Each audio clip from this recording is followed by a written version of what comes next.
My parents quietly left me out of the family vacation without a word, like I didn't matter, then had the nerve to demand $17,000 from me to fund my brother's wedding. I disconnected, and what unfolded next truly shattered them. Growing up, my parents weren't exactly nurturing. They were the sort who believed providing the bare essentials for their children meant we were indebted to them forever. My father, Mark, loved to portray himself as a self-made genius incapable of error, constantly reminding me of my good fortune in having him as a dad. Meanwhile, my mother, Linda, had a knack for bringing up all her sacrifices for me, typically just before pressuring me into something. They weren't physically abusive, but the mental burden of their presence was overwhelming. Everything revolved around them. If they assisted me, they'd hold it over my head for years. If I succeeded, it was because of their guidance. If I failed, it was because I hadn't listened. No matter how much I strived, I was never adequate compared to my younger brother, Ryan. Ryan, the favorite, could do no wrong in their eyes. He was 4 years my junior and had always been thoroughly indulged. I'm not exaggerating when I say he got away with everything, while I was expected to find a job at 16, help with chores, and maintain good grades. Ryan was permitted to drift through life. They'd perpetually make excuses for him: he's still finding his way, or he's just a kid, ignoring that he was now 22, still living at home, barely working, and spending all his time gaming or with his girlfriend, Kylie. By the time I reached 25, I believed I'd escaped all that. I married, relocated to a different part of town, and attempted to forge my own life. For a period, it was wonderful. My former spouse and I didn't have children, which simplified matters, but when the marriage dissolved, everything I'd built fell apart. The divorce wasn't contentious, but dividing assets left me financially ruined. I couldn't afford rent alone, and with no close friends or family willing to take me in, I had to do the one thing I swore I never would: return to my parents' house. It was meant to be temporary, I told myself, just save for a few months and you'll be gone. But temporary stretched into a year. Living with them again felt like being pulled into a time warp, thrust back into my teenage years. Each day was a stark reminder of why I'd left. My father's lectures about needing to get my life in order became a daily occurrence, never mind that I was already working part-time and taking on freelance projects to save up. He'd say things like, "When I was your age, I already owned a house," conveniently overlooking the difference in housing prices from the 1980s. My mother wasn't any better. She had a talent for turning every conversation into a passive-aggressive jab at me. If I didn't do something precisely as she wished, she'd remark, "Well, I guess we raised Ryan correctly, at least." She never missed a chance to compare me to Ryan, who, of course, was thriving under their roof without lifting a finger. Ryan didn't concern himself with any of this. If he noticed the household tension, he didn't let it bother him. Most of the time, he was in his room with his gaming setup, blaring music or scrolling through his phone. When he did interact with me, it was usually to deliver some sarcastic comment about how I needed to relax or sort out my life. The breaking point arrived 2 weeks before Christmas. I got home from my part-time job, exhausted and ready to collapse on the couch, only to find the living room strewn with suitcases. My parents and Ryan were bustling around, packing clothes and toiletries. I inquired, "What's happening?" My dad barely glanced up from what he was doing and replied, "Oh, we're off to Italy tomorrow." I froze. Italy? Since when? My mom looked at me as if I'd posed the most foolish question imaginable. "Since we planned it weeks ago," she stated. "We wanted to spend Christmas somewhere special this year. Ryan's been so thrilled about it." "Okay," I said slowly, still trying to grasp it. "So, you're all going?" "Of course," my dad responded. "It's a family trip." "A family trip?" That hit me hard. "So I'm not invited?" My mom shrugged. "We didn't think you'd want to come, and honestly, with how things have been, we didn't think you'd be able to afford it." Ryan, who'd been slouched on the couch scrolling through his phone, finally chimed in, "Yeah, and it's not like you've been easy to be around lately." He smirked as if relishing the whole situation. It took everything in me not to explode right there. "You could have at least informed me," I stated. My dad sighed as if he was already weary of the discussion. "Look, it's not a big deal. Perhaps if you got your affairs in order, we'd have thought about paying for your ticket. But you didn't, so maybe next year." "Next year?" As if I'd want to spend another year in their house. As if I'd want to go anywhere with them after this. The following morning, they departed without so much as a goodbye. I sat in the silent, empty house, staring at the wall, trying to comprehend everything. It wasn't just about the trip, it was about everything, a lifetime of being secondary to Ryan, of being treated like an outsider in my own family. I'd told myself for years that I simply needed to try harder, that perhaps if I did everything perfectly, they'd finally see me as an equal. But this was the moment I realized it would never happen. I tried to convince myself it didn't matter, it was just one Christmas, right? But as the day wore on, it began to sink in how much it truly did matter. This was supposed to be family time. Even if things were tense or awkward between us, I thought we'd at least pretend to care about spending the holiday together. Instead, they flew across the world to eat pasta and take selfies while I ate a greasy burger on the couch. Christmas Day began strangely. I woke up and didn't even realize it was Christmas for a moment. There was no scent of breakfast cooking, no sound of holiday music, nothing. The house was utterly silent. I drifted into the kitchen, looked at the empty coffee pot, and thought, is this it? I ended up making myself a bowl of cereal and sitting at the dining table, staring at the spot where our Christmas tree should have been. They hadn't even bothered putting one up this year because, apparently, Italy was all the holiday spirit they needed. I spent most of the morning scrolling through my phone, hoping to distract myself, but that only worsened things. Every single social media post seemed to be about Christmas, friends opening presents with their children, coworkers sharing pictures of their decorated living rooms, even random acquaintances uploading videos of their dogs in Santa hats. And then there was my family. They wasted no time flooding their accounts with photos from Italy. The first picture I saw was of Ryan standing in front of the Colosseum, wearing a ridiculous Santa hat. The caption read, "Christmas in Rome, best Christmas ever." Next was a shot of my parents at some elegant outdoor cafe, holding glasses of sparkling water and grinning as if they hadn't a care in the world. My mom's caption read, "Making memories with my favorite people." Heart eyes. Favorite people, indeed. Message received loud and clear. By lunchtime, I couldn't bear it anymore. I put my phone down and resolved to do something, anything, to make the day feel less pathetic. I drove to the only open place, a fast food drive-thru. I sat in the parking lot, eating my burger and fries, watching other people with their families through their car windows. There was one moment where I observed a small child in the back seat of a minivan holding up a new toy for his parents to see, and it deeply affected me. I wasn't even envious of the toy or the family, it was this realization that no one in my own family had even bothered to ask how I was spending my Christmas. When I returned to the house, I tried to lift my spirits. I put on a Christmas movie, Home Alone, for the irony, and attempted to get into the holiday spirit, but it felt forced, like I was just going through the motions. Every now and then, I'd glance at my phone, and there'd be another notification about a new post from my parents or Ryan. I should have turned the notifications off, but a part of me couldn't look away. It was like watching a disaster unfold. The pictures kept coming, my dad posing in front of some famous fountain, Ryan holding a plate of food the size of his head, my mom gushing about the breathtaking views from their villa. The captions were insufferable, unforgettable, and the perfect Christmas. It felt like they were rubbing it in, even if that wasn't their intention, or perhaps it was, who knows. By the evening, I'd officially hit rock bottom. I ended up eating leftovers from the fridge, some bland casserole my mom had prepared earlier that week, and sitting alone at the kitchen table. I started reflecting on all the times I'd gone above and beyond for my family, the birthdays I'd spent helping my mom decorate, the weekends I'd sacrificed to help my dad fix things around the house, the countless times I'd covered for Ryan when he made mistakes. And this was how they repaid me, leaving me behind without a second thought. It wasn't just hurtful, it was humiliating. That night, I finally broke down and called one of my old friends, Mike. I hadn't spoken to him much since moving back in with my parents, mostly because I didn't want to explain why I was back in Cleveland. But I needed to talk to someone, and Mike was the type of person who didn't ask too many questions. When he answered, I tried to act composed, but he could tell something was amiss.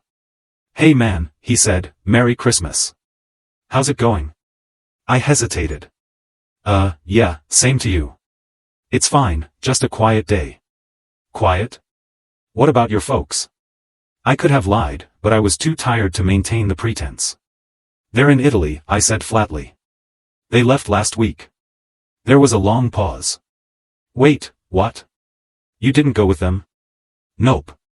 They didn't invite me." Mike let out a low whistle. "Damn, dude, that's cold." "Yeah," I said, laughing bitterly. "Tell me about it."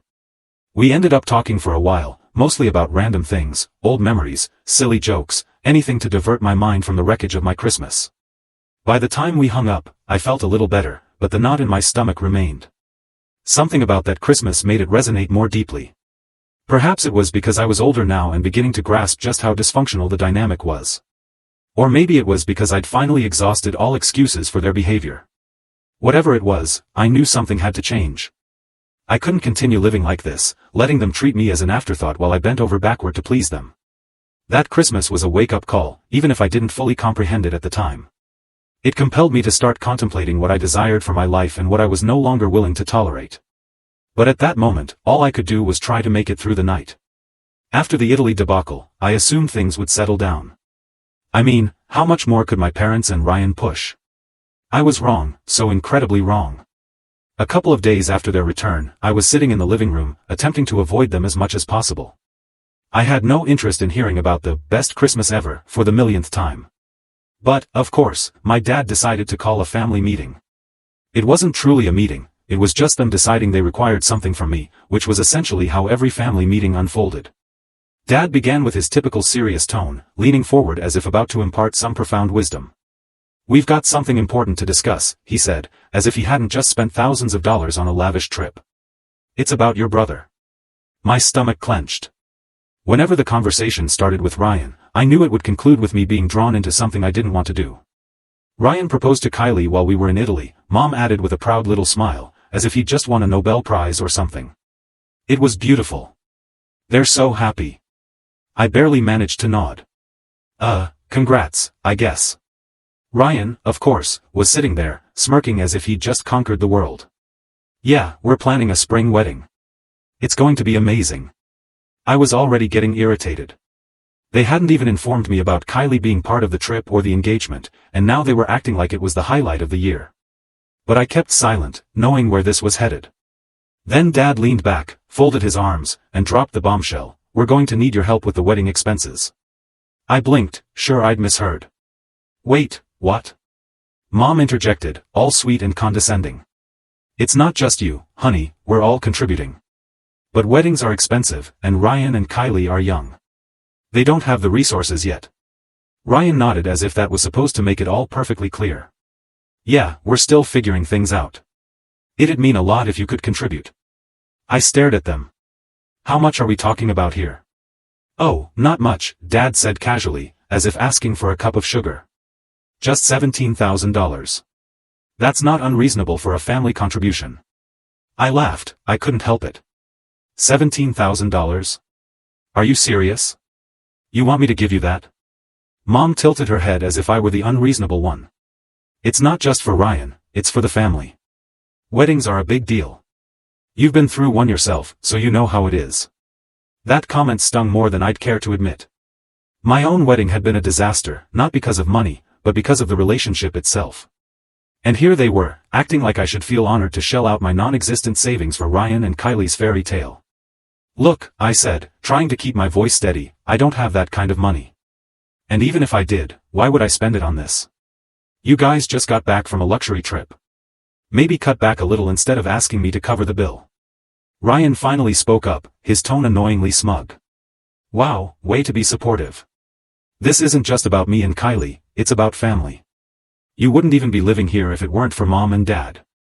You kind of owe them." That was it. I snapped. "I owe them? Are you kidding me? I've been paying rent since I moved back, covering bills, helping around the house while you sit here doing nothing." Mom's face soured. "That's not fair, and you know it. We've done so much for you, especially after your divorce. The least you can do is show some gratitude." "Gratitude?" I said, practically laughing again. "I'm grateful, sure, but I'm not a bank. You can't just guilt me into giving you money I don't have." Dad shook his head as if I were a huge disappointment. "We've been patient with you, but this attitude isn't going to get you anywhere." The room went completely silent for a second. I thought maybe they'd drop it. But then Mom leaned forward and gave me this look, half pity, half annoyance.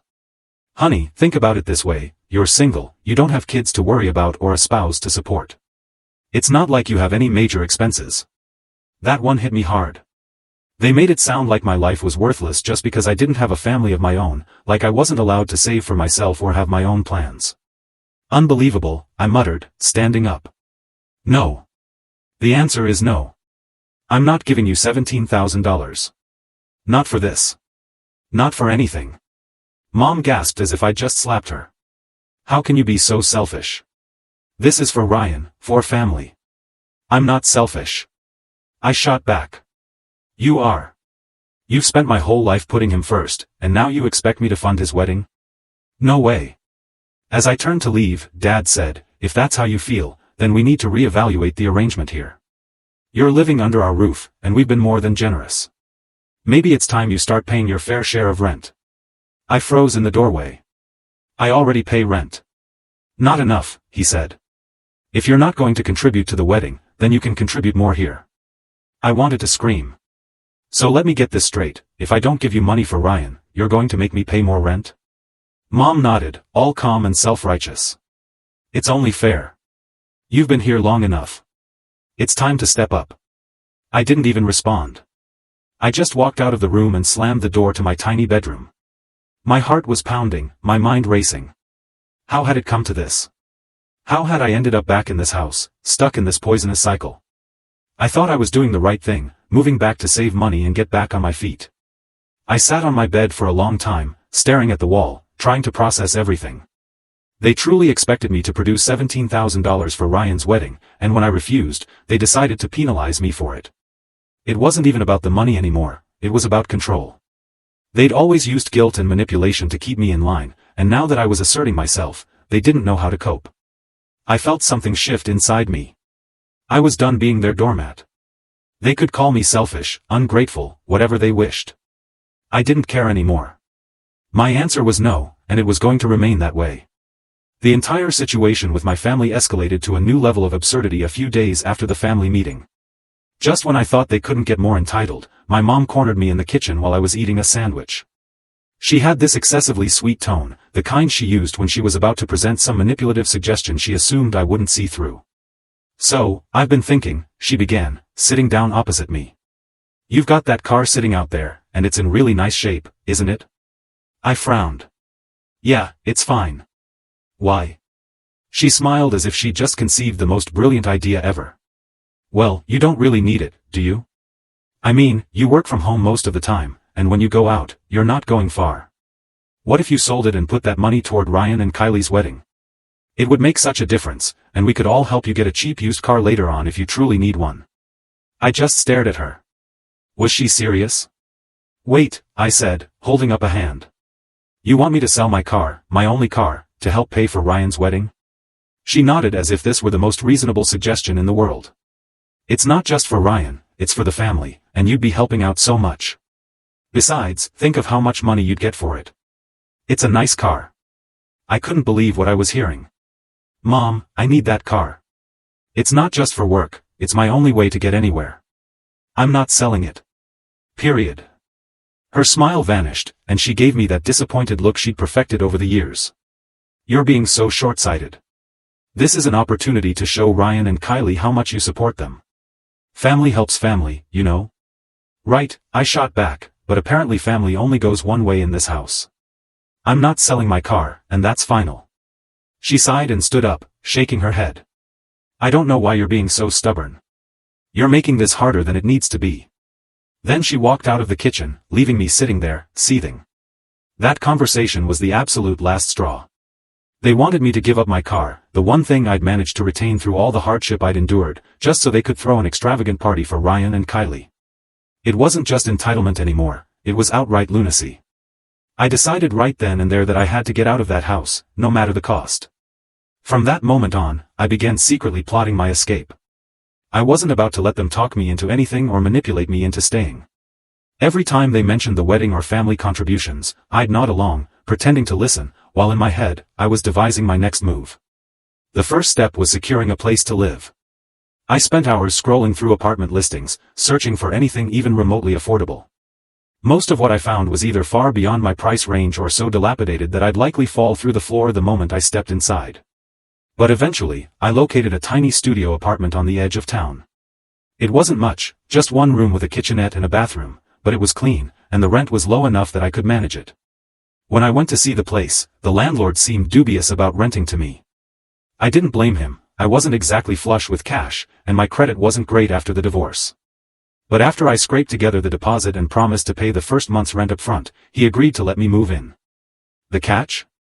I had to be out of my parents' house and into the new place by the weekend. That gave me less than 5 days to sort everything out. Packing was the next hurdle.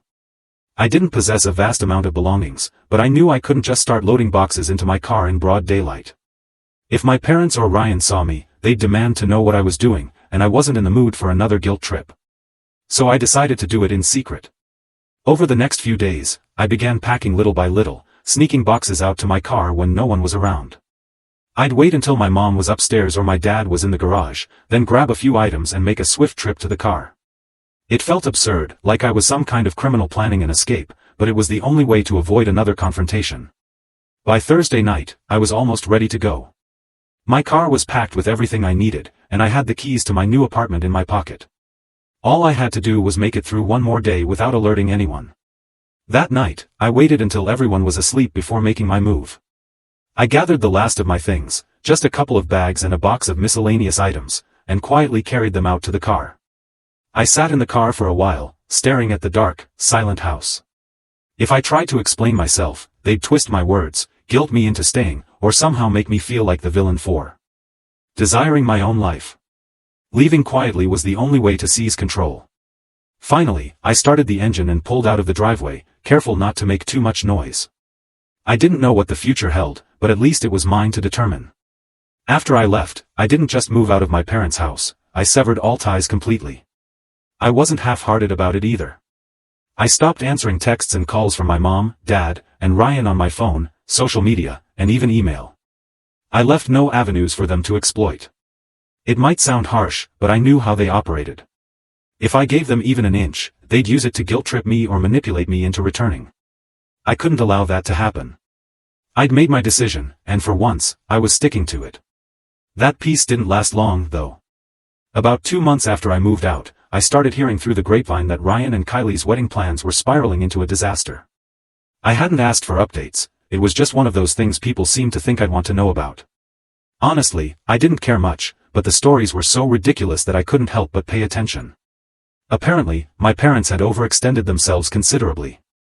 They'd promised Ryan and Kylie this grand, elaborate wedding, even though they lacked the funds to support it.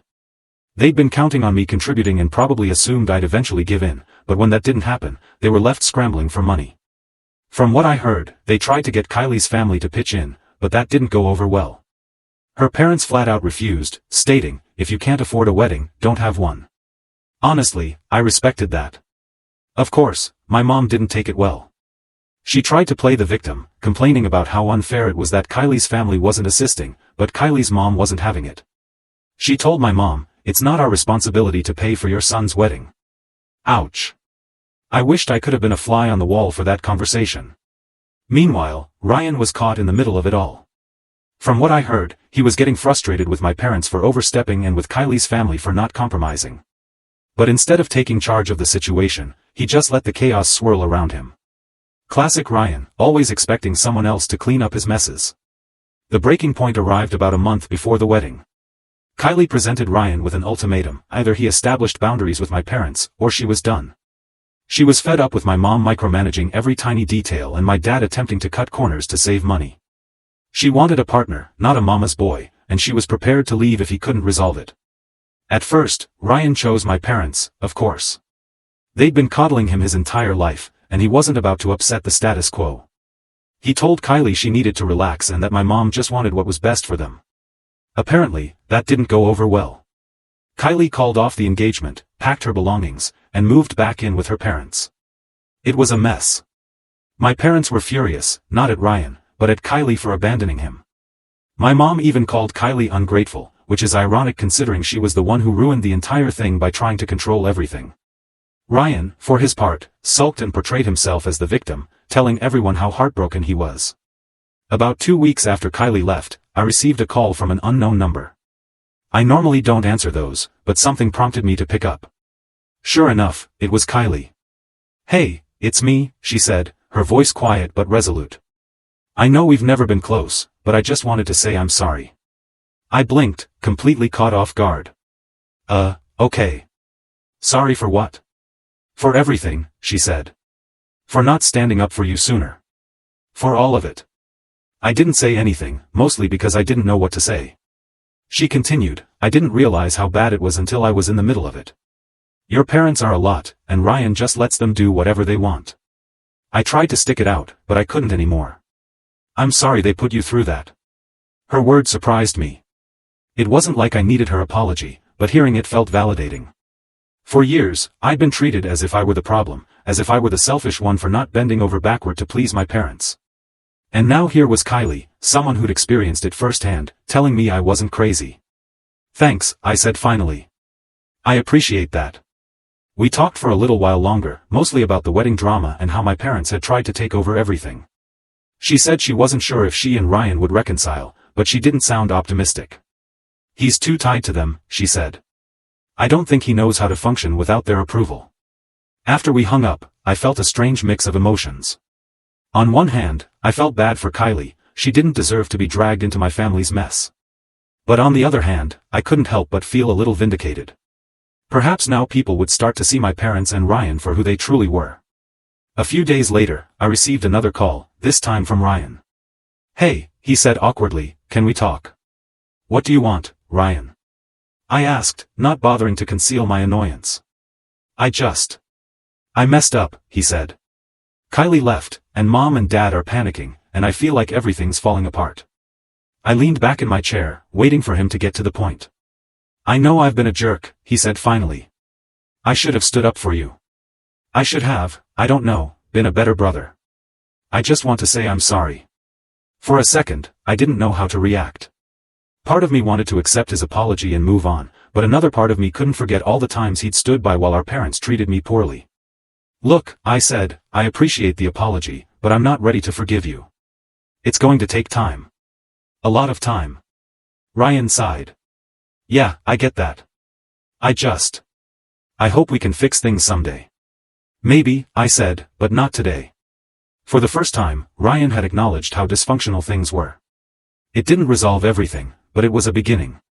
Still, I wasn't ready to allow him or anyone else in my family back into my life. Not yet. Maybe not ever. A few months after the whole wedding drama erupted, I started hearing whispers through mutual friends and acquaintances about my parents. Apparently, things had taken a turn for the worse. It wasn't surprising, considering how they always lived far beyond their means, but this time, it sounded serious, like drowning in debt serious. At first, I dismissed it. It wasn't my concern anymore, and I didn't want to be pulled back into their nonsense. But then the calls began. I'd already blocked their numbers, so they couldn't contact me directly, but they started using other people to relay messages. I'd receive texts from old neighbors or extended relatives saying things like, your mom wanted me to tell you she's worried about you, or, your dad asked if you could call him, it's important. It was all quite transparent. They didn't care about me, they just wanted something. That was their go-to move, feign concern to get their foot in the door, then reveal whatever demand they had in mind. I wasn't falling for it this time. Eventually, one of my mom's messages slipped through. A mutual friend, Sarah, who wasn't aware of the full story, forwarded me an email my mom had sent her, thinking it might be urgent. It wasn't. It was just more guilt-tripping. The email was classic Linda. It started off all sweet and concerned, I hope you've been doing well, honey. I think about you every day and pray that you're okay. Then it quickly shifted gears, your father and I have been struggling lately. We've had some unexpected expenses, and it's been hard to keep up. I hate to ask, but if you could help us out financially, it would mean so much. Family always comes first, right? Unexpected expenses? More like they'd blown through their savings trying to throw a wedding they couldn't afford, and now they were paying the price. I didn't reply. I wasn't even tempted to. They'd made their bed, and now they could lie in it. Over the next few weeks, I started hearing more details about just how dire things had become. Apparently, they'd maxed out multiple credit cards trying to cover wedding deposits, decorations, and other nonsense. Then, when Kylie walked away, they lost everything they'd put down, non-refundable deposits, unpaid balances, the works. They were left with piles of debt and nothing to show for it. On top of that, Ryan had moved out shortly after his apology to me, which meant my parents had lost their favorite son and any financial assistance he might have provided, though, let's be realistic, Ryan wasn't exactly known for pulling his weight. I heard through Sarah that they'd been calling him too, begging him to come back and help them out. He wasn't biting, though. Turns out Kylie had put her foot down and told him that if he ever wanted to make things work with her, he had to set boundaries with my parents. For once, Ryan actually listened to her. He told my mom and dad he couldn't support them financially and that they needed to figure things out on their own. To say they didn't take it well would be an understatement. They're blaming everyone but themselves, Sarah told me one night over coffee. Your mom's been telling people that Kylie's family sabotaged the wedding and that you abandoned them in their time of need. I just shook my head. Of course they are. It's never their fault. They're allergic to accountability. Then one day, I got the message I'd been anticipating, a text from another mutual contact. Hey, just so you know, your parents are selling the house. They're downsizing because they can't keep up with the mortgage. I wasn't surprised. That house had always been far too large for them, and the upkeep alone must have cost a fortune. But hearing it made everything feel real. They were actually losing their grip on the life they'd spent years attempting to project, this image of a perfect, successful family. It was crumbling, and for once, I wasn't the one they could rely on to hold it together. The final straw came about a month later when my dad appeared at my apartment. I didn't even know how he found me. I hadn't given them my new address, and I'd been careful about who I told. But there he was, standing at my door, looking more worn out than I'd ever seen him. He wasn't his usual smug, overconfident self, he looked desperate. Can we talk? He asked, his voice quieter than usual. I didn't want to let him in, but I also didn't want to create a scene in front of my neighbors, so I stepped outside and closed the door behind me. What do you want? I asked, keeping my tone as flat as possible. We're in trouble, he said, running a hand through his thinning hair. Your mom and we've hit a rough patch financially. We're behind on the mortgage, and the credit card companies are calling non-stop. We don't know what to do. I folded my arms. And this has what to do with me? He gave me that look, the one he always used when he was about to launch into a lecture, but this time it didn't come. Instead, he just sighed. You're our son. We thought you might want to help. I laughed bitterly. Help? Like you helped me when I was struggling? Like you included me in your Italy trip or cared about my feelings during the wedding drama? Sorry, but I don't owe you anything. Don't be like that, he said, his voice rising. We're family. Exactly, I shot back. Family's supposed to support each other, right? Funny how that only applies when it benefits you. For a moment, he just stood there, staring at me as if he couldn't believe I was actually saying no. Then he tried a different tactic. What about the house? It's your childhood home. Don't you care about what happens to it? That one stung, but I didn't let it show. It stopped feeling like home a long time ago, I said. Good luck selling it. I didn't give him a chance to respond. I turned and walked back into my apartment, locking the door behind me. After that, I didn't hear from them again, not directly anyway. I heard through Sarah that they eventually sold the house and moved into a small rental on the other side of town. They'd burned so many bridges that no one else in the family was willing to help them out either. I knew I'd made the right choice. For years, I'd let them take advantage of me, make me feel like I wasn't enough, and use guilt to control me. Cutting ties was the best decision I'd ever made. Sometimes walking away isn't about abandoning people, it's about saving yourself. And that's exactly what I did.